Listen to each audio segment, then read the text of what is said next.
m'appelle Xavier Zanlonghi, je suis médecin ophtalmologiste spécialisé dans plusieurs domaines, dont la basse vision et toutes les maladies qui peuvent donner une basse vision. Le métier d'ophtalmologiste, c'est soigner toutes les atteintes, toutes les maladies qui peuvent donner des problèmes de vision. Donc il y a déjà l'œil lui-même qui peut être abîmé par tout un tas de maladies, mais il y a également derrière l'œil, il y a tout ce qu'on appelle la neurovision. Donc nous, on va depuis le devant de l'œil jusqu'au cerveau qui s'occupe de la vision.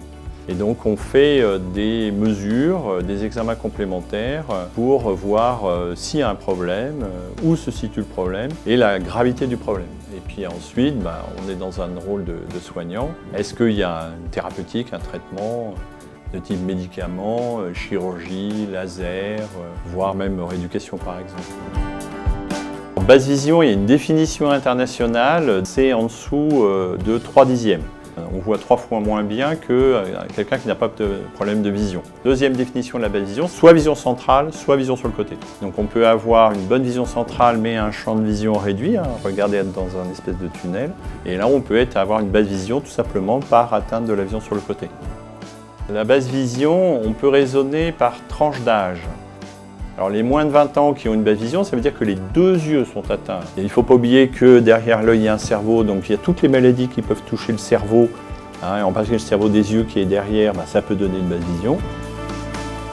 Les 20-60 ans, alors on est plutôt dans les maladies, les accidents, la traumatologie, un peu tout ce qui est toxique. C'est à partir de 60 ans, là, on a vraiment une explosion, c'est-à-dire c'est vraiment exponentiel. Plus on est âgé, plus on a de risque d'avoir une basse vision. Et les grandes maladies les plus connues, ça va être la dégénérescence maculaire liée à l'âge, DMLA, le glaucome, le diabète par exemple. Voilà, c'est ce type de maladie liée à l'âge.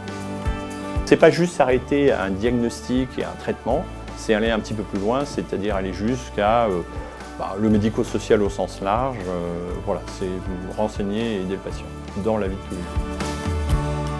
La majorité des basses visions, les 3 O suffisent, c'est-à-dire c'est ophtalmologiste, orthoptiste, opticien. Là où il faut aller dans des prises en charge plus lourdes avec ergothérapeute, instructeur locomotion, AVGiste, enfin j'en passe, c'est vraiment les atteintes plus sévères, donc à la fois chez l'enfant, chez l'adulte, chez la personne âgée. Pour moi, c'est absolument extraordinaire parce que je vois des maladies génétiques. Il y a 30 ans, ils étaient tous aveugles. Et là, en fait, on a les tout premiers traitements des maladies rares où on a un espoir de ralentir ou de bloquer la maladie.